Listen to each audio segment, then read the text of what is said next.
Work hard till one day you say, scalpel please. Alright, before you get excited, not quite there yet, but I managed to scrub in for the first time ever. Let me tell you how that went.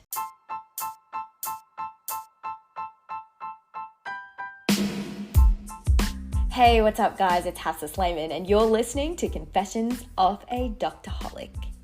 So I probably watched about 3 inguinal repair surgeries laparoscopically, and I reckon it's always a surprise when the surgeon asks you to scrub in.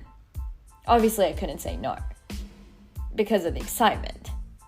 So I start off at the hand washing station, and let me tell you, it's longer than 20 minutes. So, you know all those campaigns, the hand washing campaigns that took place because of the pandemic? And basically you have to sing, it's about the same time as singing Happy Birthday twice. Well, this was longer. I washed my hands with 2 different detergents that made my hands feel really dry.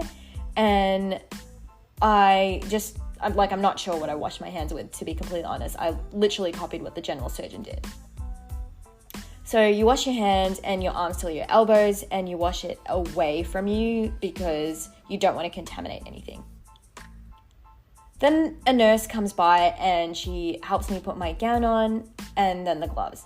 And it's hard to explain without a video, but basically to put it on, you use your fingers to hold the inner surface of the gloves. So you use that with your first hand to chuck it on. So you hold the inside of the glove with your first hand. You chuck your first hand in, and then once the first hand is gloved, you can hold the outside of the other glove and you put on the outer surface, and then you put that in. And I'm actually telling you this and reenacting it with my hands. Anyway, so at this point, you're completely sterile. And you're not allowed to touch anything outside the sterile field. So my task was to hold on to the tube that pushes carbon dioxide into the body. So at the start of a surgery, what they do is they inflate the body with carbon dioxide, and this is because they have to puncture your skin, and it's to give enough room to move around and put the equipment in. So after this, my second task was to hold the camera. And because it's done laparoscopically, so you're not opening up the entire body, you're just putting the equipment inside the body through some holes, usually 3 holes, and you see what you're doing through the camera. And it's quite hard to visualize, at least from a medical student perspective, it's quite hard to visualize because it's not like you're opening up a body and you're seeing things right in front of you. It's more like you're walking in the body and you kind of have to imagine that view from the top. Anyway, so the procedure wasn't super long. It could have been about 4 hours, give or take. But the whole time, it felt like a workout. And right now, my arms are super sore. And just want to give a really quick, and honestly, it's quite an inadequate shout out to all the amazing nurses out there who do all of these tasks. It may not sound like a lot, but honestly, it's so helpful for the surgeon, and you can't move. You have to keep the camera in a certain direction, in a certain place, in a certain orientation, which is honestly quite hard, and it's quite, I'm sore, and I go to the gym, so it's quite painful.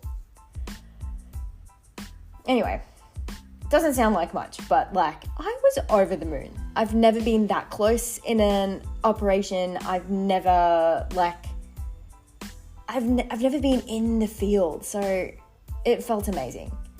And it's moments like these where it feels like one day it's going to be real, I'm going to become a doctor. Anyway, everything's all happy and dandy, and then I develop an itch. So, have you ever broken your arm and had a cast? I heard that's pretty itchy, and some people get hangers and they bend it around to try to itch on the inside. Why am I using examples that I don't understand? Ooh, okay. So, have you ever had a wedgie? And do not lie to yourself. Everyone's had a wedgie at some point. So basically, you want to try to move it out of place, right? But when you're in public, it's kind of hard because it doesn't look quite so good. Anyway, so that's literally how itching in the surgery feels like. And I was also like super hyper aware of the situation. So I had this mantra going on in my brain. You must not itch. You must not itch. And during this time, they were asking me a few questions. I had to let go of the camera and stuff because we were done with the surgery. So the surgeon was asking me about anatomical positions, some complications of the surgery, etc. And at this time, we had to suture the patient up. And then it happened.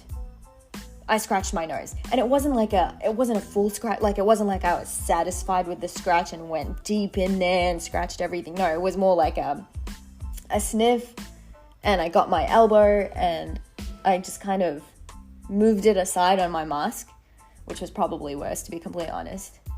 And it was one of the slower moments of my life. I felt like I heard this in slow-mo. Out. Yeah, so glad my part was done because I had to leave the room. Or he gave me this other option. I'd have to redo the whole thing, washing, wearing sterile clothes, everything. But like, we're almost done, so honestly, there was no point. But anyway, point of this story, things happen.